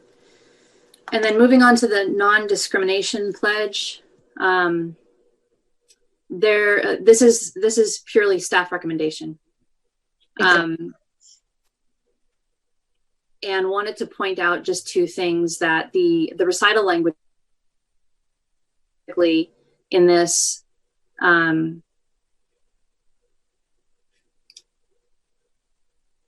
the one change that I did recommend was in the just after the where appropriate without limiting fair and open competition, which is directly before the numbered objectives. I did use sustainable workforce now. Where are you? I'm sorry, the non-discrimination. Oh, sorry. Yes, the sustainable workforce. My apologies. Okay, so we're all in agreement on the non-discrimination pledge. It's going to be the staff recommended. Sorry about that. Yeah. Okay. So sustainable workforce. Okay. So the sustainable workforce, the one difference that I suggested, this is actually taking the IBEW language into consideration. And I wanted to just highlight two things. The first is that the language, so this is the final paragraph portion of this policy piece, where appropriate, without limiting fair and open competition. This is per recital 6F. CEA will, instead of saying strive to accomplish, it's will pursue. And then we go into support, encourage. So I just wanted to highlight that the pursuit of supporting the direct use of local businesses and the pursuit of support for for direct use of green and sustainable businesses, these are both a value of supporting local businesses that are businesses that are local, green, and sustainable. So we're not saying that, and I just want to be really, really clear here. We're not saying that we will, we're saying that we will pursue. So it doesn't lock us down. This is not a shall language. This is that we're going to pursue these things. So it does leave discretion within, say, for instance, point 1 and 2. And then there's even more discretion that in the final 2 points, which is 3 and 4, which is that we're encouraging. We're pursuing the encouragement of the use of the skilled and trained workers who receive fair compensation. We're pursuing the objective of encouraging the use of state of California approved apprenticeship programs. So I just wanted to kind of unpack that a little bit instead of zeroing in on some of this, some of firebrand language that we also see how the recital that we've all agreed to is in conversation with supporting skilled and trained workforce and apprenticeship programs and local green and sustainable businesses. I wanted to have Mr. Stepanisic weigh in on that. Does changing the word strive to accomplish to will pursue change any of our staff recommended policy? No, I don't think it does, because in particular where the words where appropriate is retained, I think it is it's a more affirmative statement, but I don't think it materially changes what the staff was recommending. Okay, and then I have a question then about our definition of local businesses, because I don't know that we've defined that. Would that be defined as to all of San Diego County and possibly up into Orange County if we get some partners up there? Because I'd hate to limit the local businesses, meaning just Del Mar, Solana Beach, Carlsbad. Is that correct? So I think it's a really, really good question, and I would love to better define local. We can do it within the service territory of the CEA, and as that grows, we can also grow that, or we can define it as the county within. Be larger now, so that we don't just limit ourselves to our areas right now. Let's go ahead and be the whole San Diego County, and I don't know what you call how far SDG&E territory goes up. I don't know if that's Lower Orange County or. Yeah, it goes into Lower Orange County, and I think defining local as the SDG&E territory makes it more appropriate as we're trying to attract some of these Southern Orange County cities. I agree, and I would be happy to accept that language, and also the strikeout of the specific proper licenses and the job site poster. And therefore, we would then add in the definition of local being the SDG territory. Is that correct? Yes, that would be great.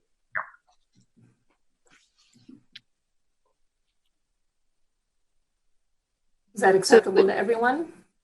Yeah, I'm perfectly okay with that. I just, my concern would be that over time, I'd like it to be geographically assigned rather than assigned by the IOU's territory, because that might change. Right. Mm-hmm. And then if we're going to be defining that for local, is that a definition that would be throughout the policy?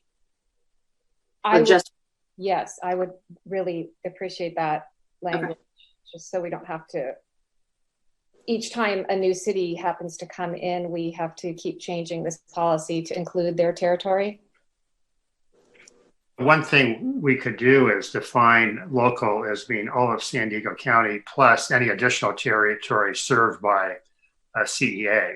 So therefore, if we do pick up cities in Southern Orange County, that would expand into that territory. Mm-hmm. I agree with that.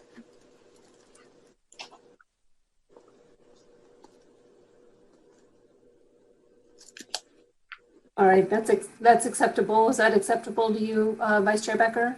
Yeah, I think that's what I started with, so I'm hoping that's what we got around to. Okay, great. All right. Okay, and then with the CEA power purchase agreements with third parties, it sounds like, Ms. Becker, you're okay with the proposed changes? Oh, yes, I'm sorry, that was a new category, yes. Okay. And that included both a staff recommendation and then also a recommendation from IBEW, their policy. So heading into the, I think the CEA-owned generation projects. So in thinking about these next three sections, I was grappling with how to find a middle ground and where to start with an option for a middle ground. And so for CEA-owned generation projects, I started to think about thresholds where we would require the use of PLAs and a skilled and trained workforce. So, and this is just to clarify, PLAs are competitive. Union and non-union contractors and subcontractors can compete. So there is still open competition, and the threshold that I contemplated was those projects that are in excess of 500 kilowatt hours. Those are projects that we're not going to be jumping into within the first 3 to 5 years of the CEA. They're half a megawatt. They're rather large. Just to give you sort of some some physical comparisons. There's a down in San Diego, there's a 32,000 square foot training center that has a system that runs the entire building at 80 kilowatt hours.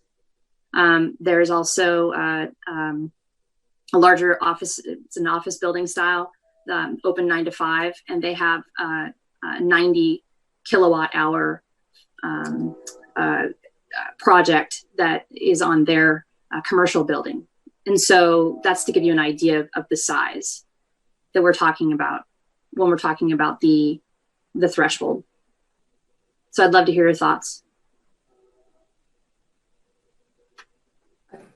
Yes, Vice Chair Becker.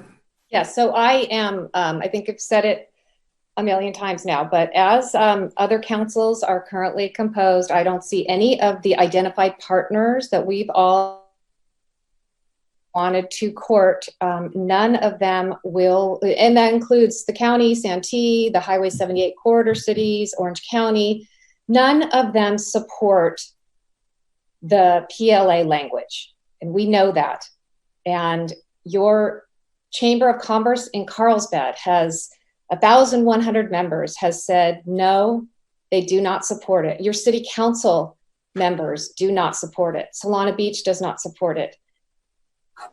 So I support growing the CEA to include any one of those cities.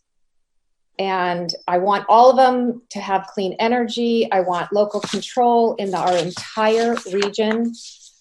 Serviced by SDG&E. We're creating this CCA as the most powerful tool our cities are going to have. I want all of those cities, and there is no reason for us to kill those deals right now. We would literally be the only CCA in California to have such a restrictive policy when we have not launched, when we have no reserves, we don't have a firm launch date. We are would be with the smallest. And the experience that I've been on a small CCA in Solana Beach has taught me that we have to remain flexible, and we are not doing that if we are going to go down this path when we have been told by over and over and over by these cities, by the Chamber of Commerce, by plenty of residents, that language is not attractive to them. And so we're saying today, we're going to be a 3-city, smallest CCA and not give ourselves a fighting chance. I also feel it does violate the spirit of the JPA agreement. Those are, that was, to me, that was the entire agreement, is the agreement that we signed. I don't make a distinction between the recitals. It is between the 4 corners of the agreement. I'm trusting the wisdom, the experience of our staff, of our attorney who have had years of experience with CCAs. And they're not recommending that we go down this path with with the PLA language at this time. So I don't have any reason to not trust them. We are here, we have a fiduciary duty to the CEA, not to any special interest. And I take that fiduciary duty, it's really important. So at this time, I am not going to support the language in the CEA-owned generation project, nor the feed-in tariff project, or the energy efficiency project.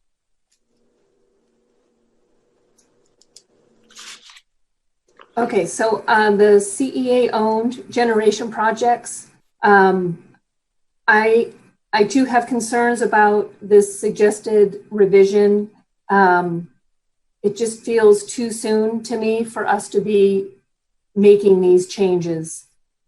These projects, as you already mentioned, are several years down the road. Will likely, there's certainly a good possibility that we might enter into these projects with partnerships with other JPAs. And I think it would be prudent for us, before we've even launched, to wait on going this far on this policy, and get our CEA up and running, have more information about what types of partners we want to be working with down the road on these larger projects.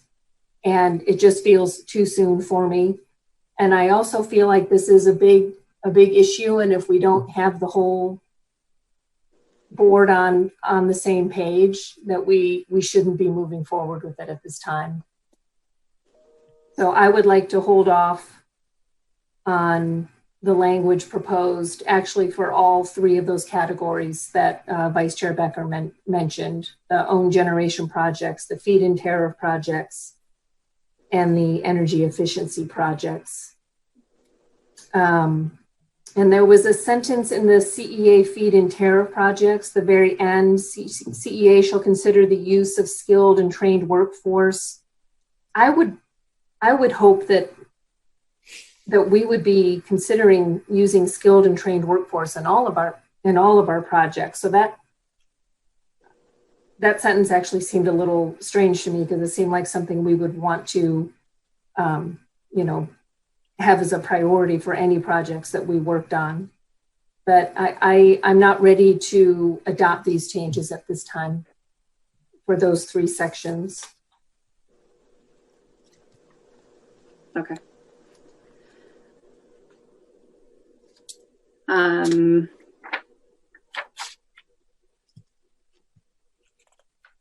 That sounds, so those are my recommendations. And I do want to comment briefly because some comments that were made. I think anybody who's watching might have a misunderstanding of some of the things that are in the background going on. The Carlsbad City Council made statements about not agreeing with all projects being under a PLA requirement. So this is actually in alignment with what the Carlsbad Council in the conversation on August 18th talked about. They were not in agreement with all projects being under the project labor agreement. And taking into consideration such a highly politicized body, their recent decision to hold what amounts to a Republican rally protest in the city of Carlsbad. So for anybody watching, also, the County of San Diego, as it was currently composed, wanted some of the language added that none of the 78 corridor cities requested to be added. After November, the County of San Diego will be looking significantly different than it does now. So to assume that adding language that is supportive of workers and working environment workers and an inclusive and sustainable working environment seems pretty disingenuous, as well as the fact that SDG&E itself is a unionized body. So the IOU actually has a strong workforce policy. So with that, can we set a date in the future, or are we saying that we're not going to reconsider this policy with the three parts that the two board members wish to be pulled? Are you saying that you don't want to reconsider this until we have more members on the board, or help me to understand what you envision for those three items? So my recommendation would be to keep the staff proposed language for those three sections, not that we just ignore them. Yes, I would second that. And I think then we've gone through the whole policy. So I think if that's a motion, we could move on this policy. I think that would give us a good start. The changes that we all agree on, plus the staff recommendations for the sections that we don't agree on. And again, I think you've done a lot of great work on this, Corey, and I think there will come a point down the road, hopefully not too far down the road, when this will be more agreeable to the board. I think our next agenda item, where we are talking about bringing on a citizens advisory committee, I think would be a good tool for guests to get more feedback into this process, because it is a complicated issue and not well understood by everyone. And I think it does warrant more discussion. And so I would look to approve in those last 3 sections what the staff has, and to consider at a future date after we've launched, after we have a little bit more experience under our belt looking at the language you proposed. So would you be okay with us taking this item in 2 separate motions, agreeing with my recommendations except for those 3 sections, so that I have the opportunity to vote my conscience and vote my constituency's conscience? Absolutely. Okay, I appreciate that. Thank you. Yeah. So would you like to make the first motion? Move approval of the Schumacher draft, inclusive and sustainable workforce policy, excluding the following 3 sections: CEA-owned generation projects, CEA feed-in tariff projects, CEA energy efficiency projects. And we'd also add in the definition of local. Adding in the definition of local as discussed. Okay.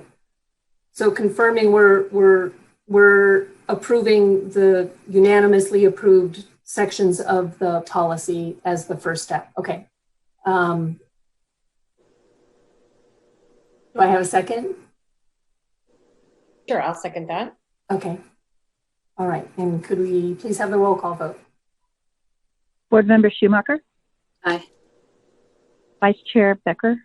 Yes. Chair Haviland? Yes. Passes 3-0. Okay, and then as a second motion, I'd like to move approval of the staff recommended policy for the staff recommended sections of the sustainable workforce policy, the CEA-owned generation projects, the CEA feed-in tariff projects, and the CEA energy efficiency projects. I would second that. Okay, so we have a motion and a second. Could we have a roll call vote, please? Board Member Schumacher? No. Vice Chair Becker? Yes. Chair Haviland? Yes. That passes 3-2 with Schumacher voting no. 2-1. 2-1. Sorry. All right. All right. Thank you all. And thank you so much, Board Member Schumacher, for your work on this. I think we've at least made a good step forward on it. Moving on to item 6, the Clean Energy Alliance Community Advisory Committee Work Plan. Ms. Boswell. Thank you, Chair Haviland. I will share my screen for purposes.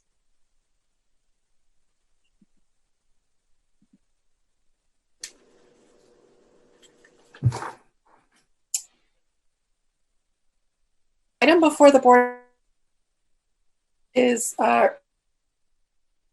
put and approve the initial advisory committee scope of work comes for the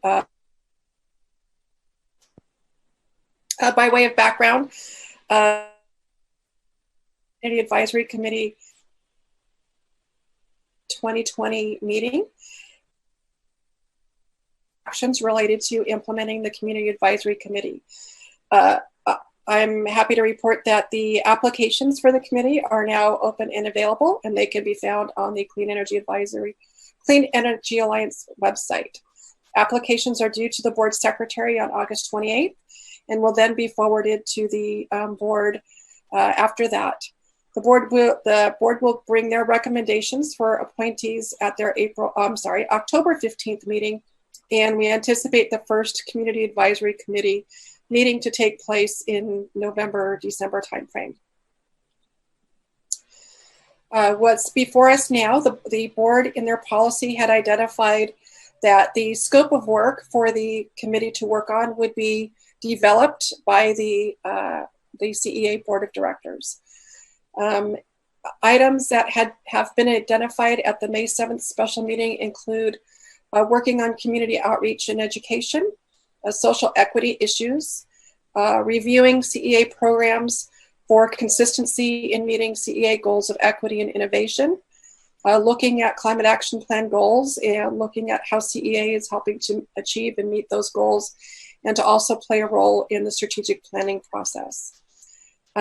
We're looking for direction to further refine the scope of work within those categories, and also for the board to identify what would be the desired outcome or what you'd be looking for from the Community Advisory Committee, so that they have a clear understanding of what they're trying to achieve or what you're looking to them to achieve from the scope of work. That does conclude my presentation, so I am happy to answer whatever questions you may have. Thank you. Any questions for Ms. Boswell on this item? And do we have any public comment on this item? Yes, we do. I have 2 comments. Shall I proceed? Okay, that'd be great if you could read those now. Thank you. Okay. The first comment was noted that it was not specifically specified at the last meeting that it wanted to be read. So I'm reading that one first regarding the same item, but from the last meeting. That is from Greg Ferry. Mm-hmm. Dear CEA board members, I am particularly keen on having a representative and qualified community advisory committee. I read with concern that in no part of the timeline is there a time to discuss the necessary qualifications for the members of the CAC. In order to be an effective advisory committee, there needs to be a diverse skill set, community outreach, marketing skills, regulatory skills, technical skills, etc.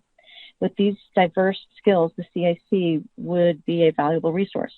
Having been in a situation of creating new functions, I found that setting qualifications is not a trivial task. A second task is CEA board approval initial CIC work plan and meeting schedule. I worked for a company that employed the concept management by objectives, MBO.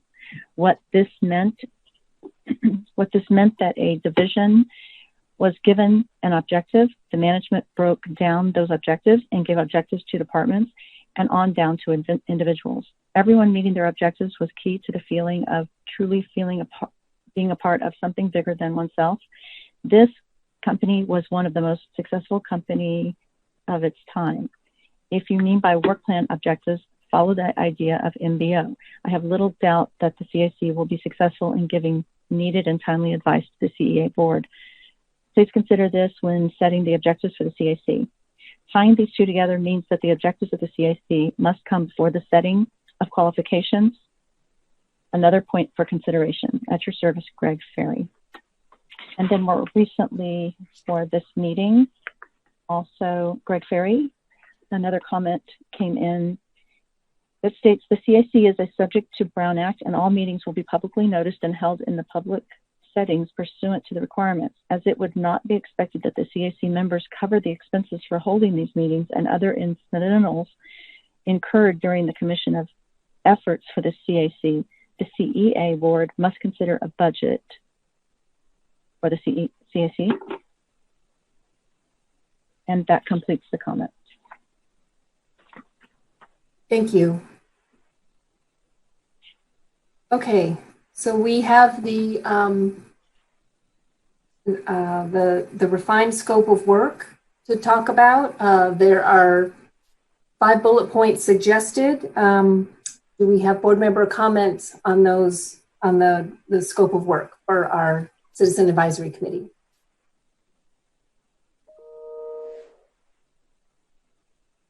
Would you mind pulling the 5 points up, please?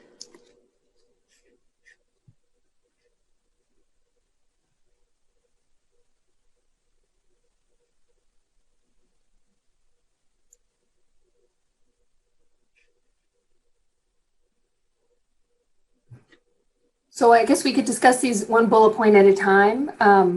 Community outreach, one of the primary goals, I think, of initial goals, given that they'll be helping us with our launch. Is there additional pieces of this that people want to add or concerns about this as being part of the scope of work?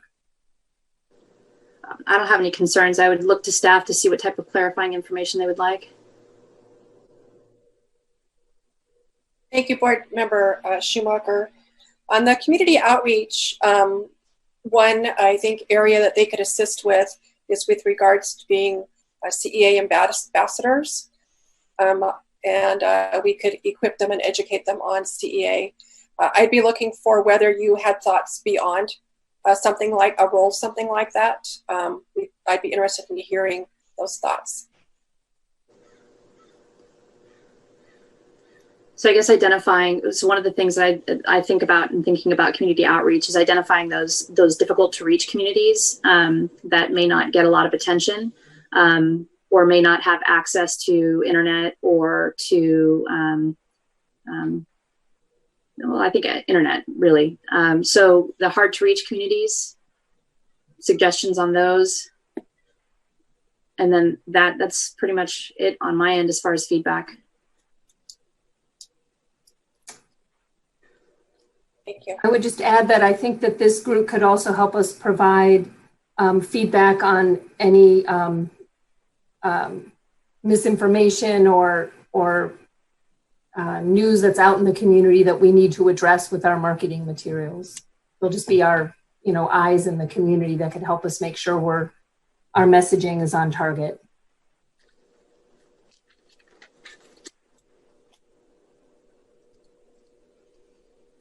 Okay, thank you.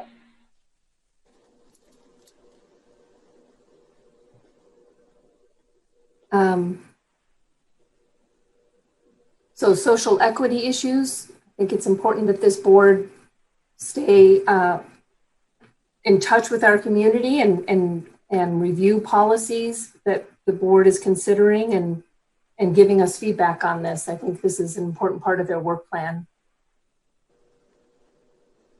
I concur. I think another piece to this would be suggesting and interacting closely with suggestions around programs and policies. Yeah.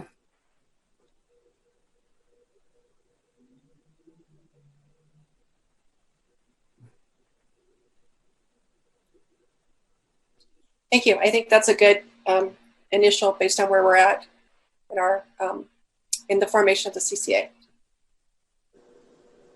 And the second and the third bullet, it looks like they're combined together with that feedback. Yes. Looking at equity and our programming and keeping innovation and looking at innovation as part of that. Yep. Okay. And then monitoring climate action plan goals. I just think that our Citizen Advisory Committee would be very much in touch with the community action plans in their cities and can provide that feedback to accomplish and keep our CEA goals in at least provide feedback into our strategic planning and our policy making. Were there other ideas on this item? I completely concur with that. Just as long as the sort of the recommendations come up, things are presented to the community advisory committee, and then the recommendations are flowing up to us through the whole process, and I'm looking forward to that. Great. One of the things that I do want to make sure of is that we are enabling or empowering our advisory committee to also provide suggestions for items that they would like to review. So rather than it being just a one-way, we're telling them what needs to be a part of their work plan, that they are able to co-create the work plan. That's one of the things that we instituted in the city of Carlsbad that's been very helpful with our boards and commissions over the last year. So not saying it needs to happen continually, but that there's an annual co-creation of a work plan where they also provide feedback and then are able to send their suggestions to us for review for the annual work plan. Yeah, I think that's a good addition. And I think the work plan obviously is going to have to change once we start getting reserves in, because I think that they're one of my most important goals for them is to look at all the environmental programs that are out there and give us suggestions for that. So that's obviously something in the future. So it will change, but yeah. And I think that ties in well with the committee playing a role in our strategic planning process, which is coming up. I think it's important that stays part of their scope of work as well.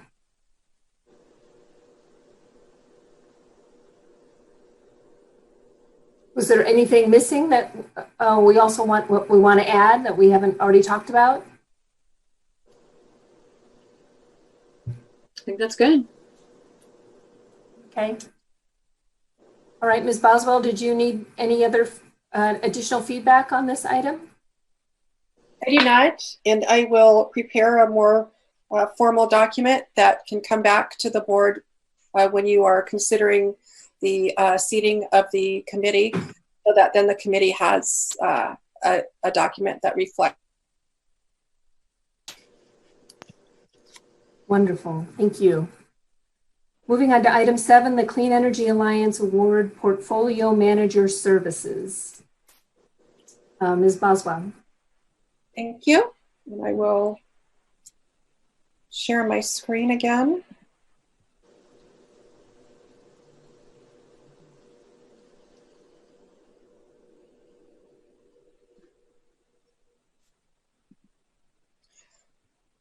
Thank you. Before you, for consideration, is authorizing the interim chief executive officer to execute an agreement with Pacific Energy Advisors to provide portfolio management services through June 30th, 2023 for an annual not to exceed amount of $120,000 subject to general counsel approval.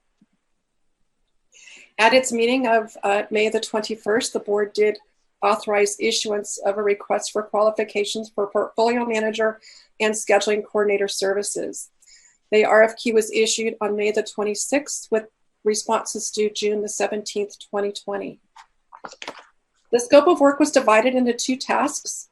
Task 1 was portfolio manager services, which includes the portfolio management strategy, development and implementation of an energy risk management policy, which is considered a best practice for CCAs, developing our power procurement and managing the procurement and solicitations, assisting with policy and program development as we begin developing programs such as a feed-in tariff, and other services that the responder may deem important or appropriate for a new CCA.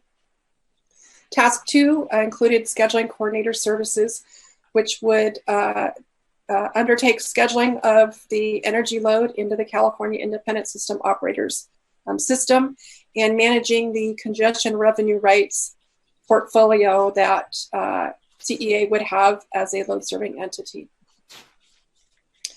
Responders could propose to either of the 2 tasks or both. We had 4 responses related to portfolio manager. 1 response was only for portfolio manager services, and 3 were for both.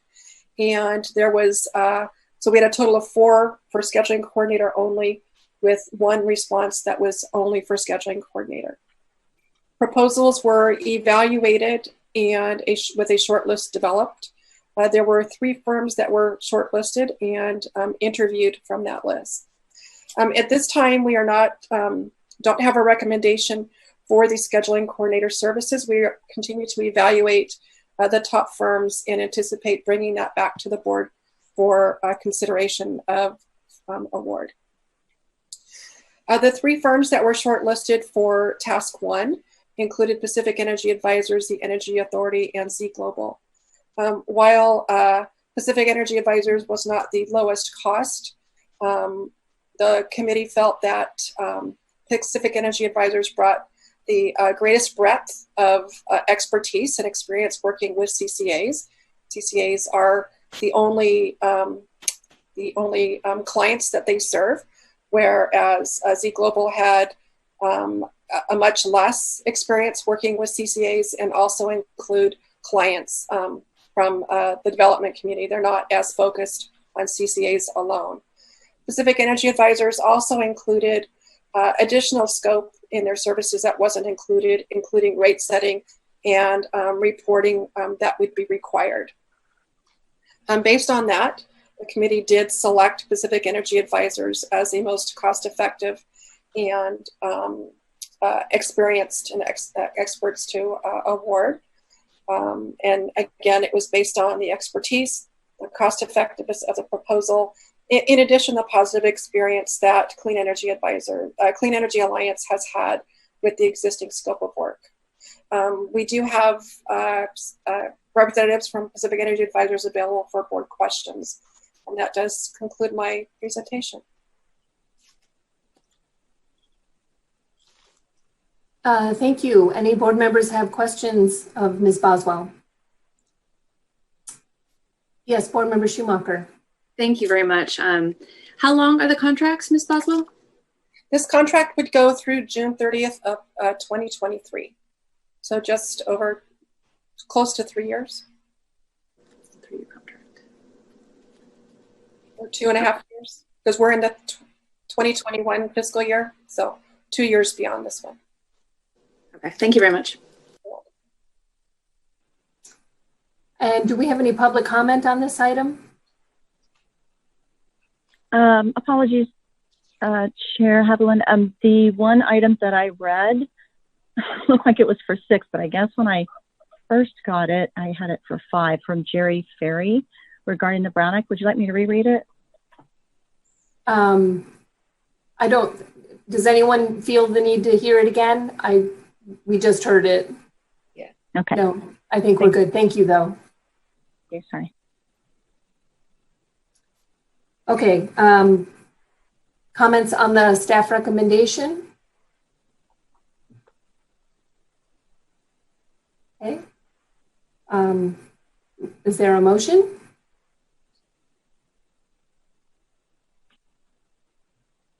Did you need a vote on? You do need a vote on this. Okay. I will move approval to authorize the Chief Executive Officer to execute an agreement with Pacific Energy Advisors to provide portfolio management services through June 30th, 2023 for an amount not to exceed $120,000 annually, subject to General Counsel approval. And I'll second. Okay. And can we have a roll call vote, please? Board Member Schumacher? Aye.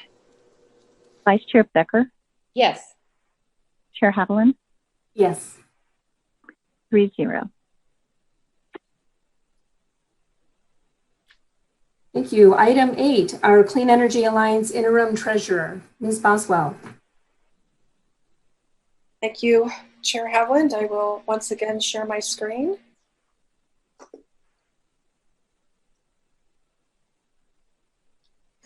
The item before you for consideration is authorizing the interim CEO to execute an agreement with Marie Bercuti to continue to provide interim treasurer services on a contractual basis through June 30th, 2021 for an amount not to exceed $10,000 subject to General Counsel approval. By way of background, our CEA's JPA agreement does require the board to appoint a treasurer, chief financial officer, and auditor. On November 4th, 2019, the CEA board did appoint Marie Bercuti, currently the City of Solana Beach Finance Director and City Treasurer, as interim CEA Treasurer. Ms. Bercuti has recently announced that she will be retiring from City of Solana Beach, effective in September of 2020. Upon learning of Ms. Bercuti's retirement, I did inquire of our member agencies regarding the ability for them to provide interim treasurer services. And based on current workloads, each of the cities did indicate that they don't have the current time or bandwidth for staff to take on those duties.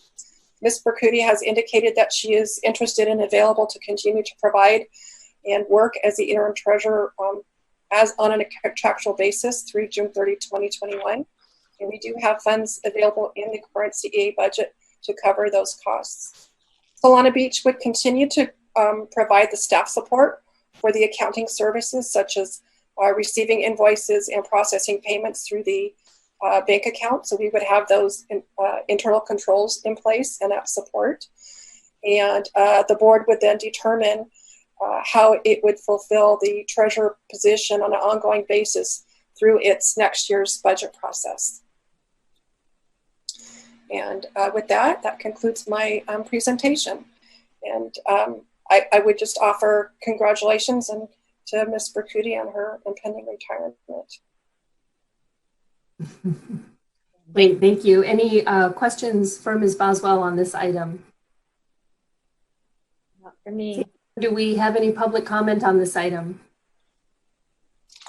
We do not. Thank you. Okay.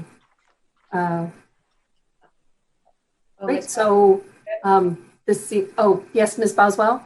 I would like to say that Ms. Bercuti is available to the board should the board have any questions or would like to speak to her. All right, any questions of Ms. Bercuti? No? Okay, I think we're very fortunate that she's willing to continue to serve and we'll have this nice smooth transition. I appreciate you coming up with this solution for us. I'm in support. Other board members have comments on this? Yes, I'm in support as well. Thank you. Same here. That's a motion. I guess I'll second that and then we could vote. Okay. We have a motion and a second. A roll call vote, please. Board Member Schumacher? Aye. Vice Chair Becker? Yes. Chair Haviland? Yes. 3-0. All right, so now it's board member requests for future agenda items. Do any of the board members have a future agenda item they want to request? I have two things to bring up. One, I think we actually need to have an agenda item that clarifies our process for adding things to the agenda. I think we have a history of requiring a vote to add future items, but we may want to just formalize that. And then I think we also need to identify how we're going to, I think we need to have a future agenda item that identifies how we're going to choose the alternate to serve on the Citizen Advisory Committee. I'm not sure how that's supposed to work. So maybe our council could let me know, is that something that we need to discuss as a board, or do we already have a process in place for doing that? We don't have a process for that. I was assuming the board would just make that selection when you appointed your members to the committee. But the one thing I am going to do at the next meeting, I'm going to come forward with your bylaws, and I had held off on that just because my past experience with new CCAs, there's a tendency to keep amending those when you adopt them too early. But I think we've reached a point now where we've been operating for a while that it is timely to do the bylaws at this point. And I was going to address the issue of adding things to the agenda, the bylaws. Now, with respect to the alternate member on the Community Advisory Committee, again, I do think you can just do that as part of your selection to the committee in October. Great. Okay. Nice and easy. All right. Any other board member comments? We are at the end of our agenda. So thanks, everyone. Stay cool, stay safe. And our next meeting is September 17th at 2 p.m. hosted by the City of Carlsbad. I look forward to seeing you all then. Thank you. Thank you.